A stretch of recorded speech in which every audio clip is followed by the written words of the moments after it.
Developing tonight, the 21-year-old man who was shot and killed in a house near 12th and Burleigh yesterday has now been identified as Isaiah Williams.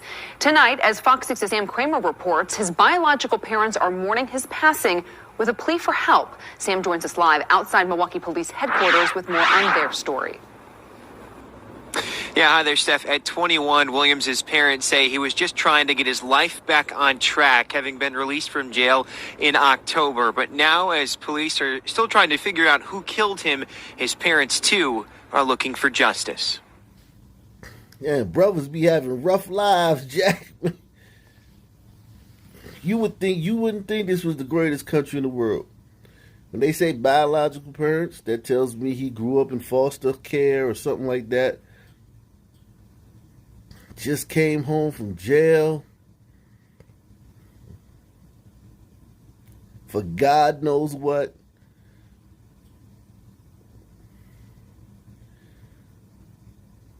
Just some rough lives, man. We're turning the greatest country in the world into like such a negative experience, man. This violence in Milwaukee just got to stop. Shortly after Milwaukee police arrived to investigate a homicide near 12th and Burleigh Tuesday afternoon, Latasha Holman received a phone call no parent ever wants to get. I just broke down immediately and I was just telling them, like, no, y'all not going to tell me my son dead and he got shot or anything. I don't believe it. Makeup is sorcery, man. Makeup is sorcery. Wow. That's amazing, man. Hats off, man. I ain't hating. Hats off.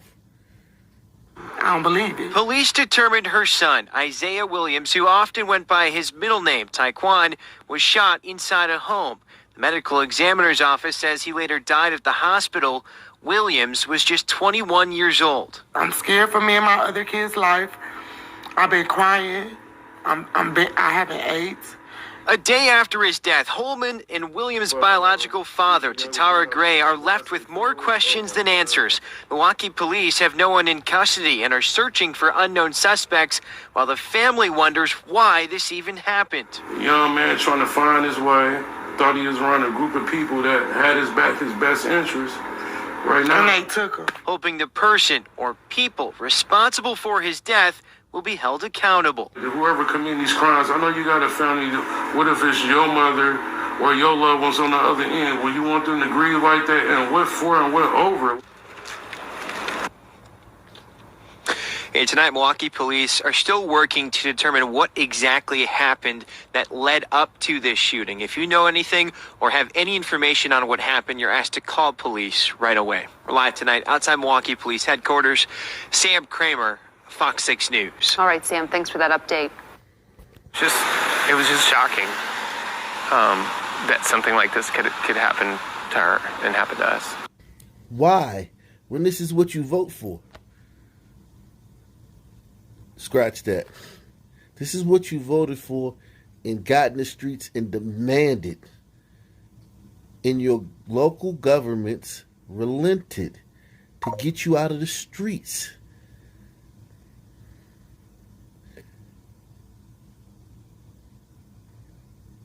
To get you from calling them, thousands of calls a day. The way you're treating son men in the criminal justice system is wrong, and we demand you change it. No bail. No cash bail for anybody. Lighter sentences.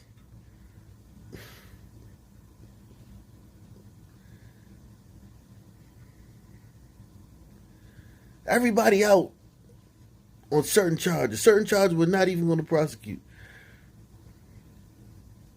My friend, they only did what you asked them to do.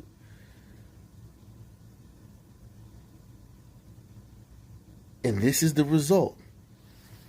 It was just shocking that something like this could happen to her and happen to us. A woman is badly hurt in a carjacking, and all she was trying to do was get gas.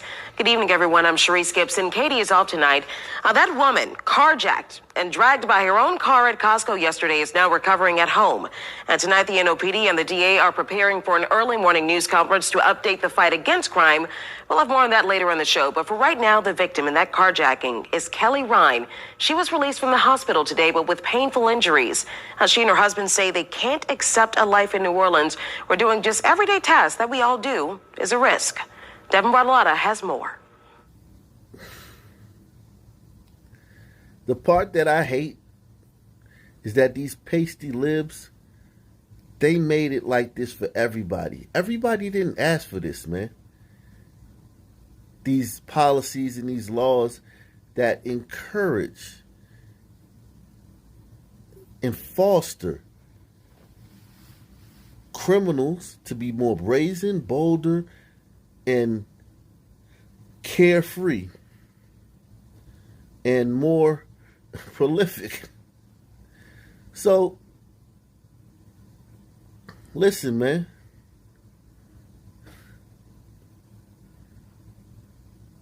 Everybody didn't ask for this. These pasty libs asked for it, though. And when it's not going their way, when they see that the fruit of their marching and protesting, and the fruit of their Twitter campaigns and all types of crap they did, the fruit of all that, now that they see what it's caused and what the whole country, the whole entire country is dealing with now, oh, they can just get up and pack up and leave. But not so fast. Sunman's everywhere. So there's nowhere for you to run to, pasty liberal.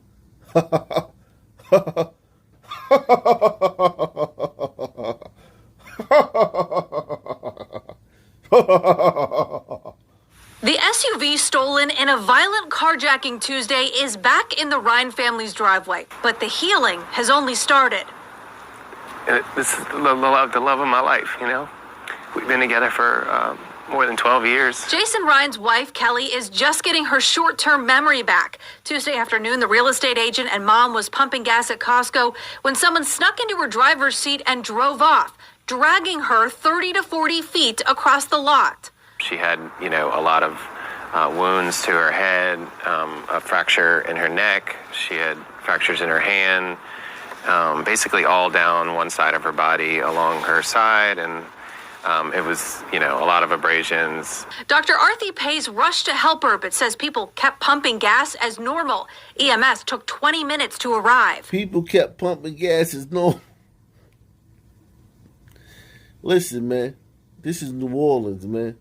Have you seen the demographics in New Orleans? I don't think y'all know the demographics in New Orleans. A lot of people don't know. I've been down there, Jack. What was it? Mardi Gras? I want to say 2015. Great times, though, man. Staying at French Quarter. I mean, in the French Quarter, not on the outskirts of the. You stay deep in that French Quarter, you good, man.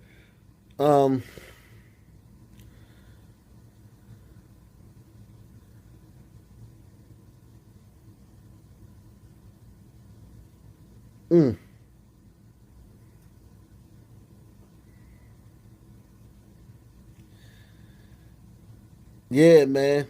People used to seeing this stuff, man. And especially now, so much crime down there. People don't bat an eye at a woman getting dragged down the street in a car. Just laying there all. People, ain't none of their business. Dr. Arthi Pays rushed to help her, but says people kept pumping gas as normal. EMS took 20 minutes to arrive. She could have been me.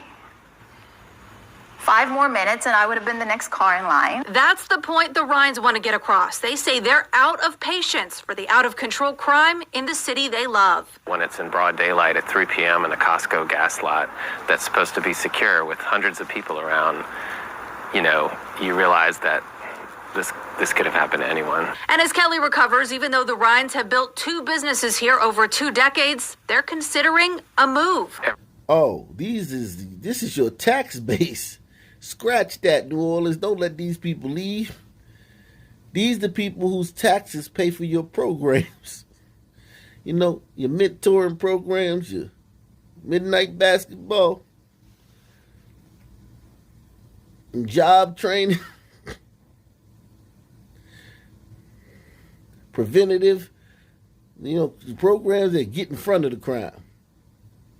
We want to prevent these things before they happen. Those type programs, well, these people right here, their tax dollars pay for it. They don't get no refund at tax time. They owe. Tax time come, they owe the government. Oh, y'all getting $5,000, $10,000, taking trips, buying Jordans, getting your hair did, stunting on the ground. These people owe. All the stunting on the gram they doing, that's just out of their pocket, man. Don't let these people leave, man. City, we need your tax dollars down there in New Orleans, man. And as Kelly recovers, even though the Ryans have built 2 businesses here over 2 decades, they're considering a move. Every day, it feels like it's getting worse, and there's no end in sight. I know it's not an easy solution for somebody to just put a Band-Aid on this. I'm not naive to think that, but something's got to give. What that something is, the city has yet to figure out. In New Orleans, Devin Bartolotta, Eyewitness News. Investigators were able to use GPS to find the Ryans' car ditched on a road several hours after the carjacking. All that was stolen was cash and some small things from Kelly's purse.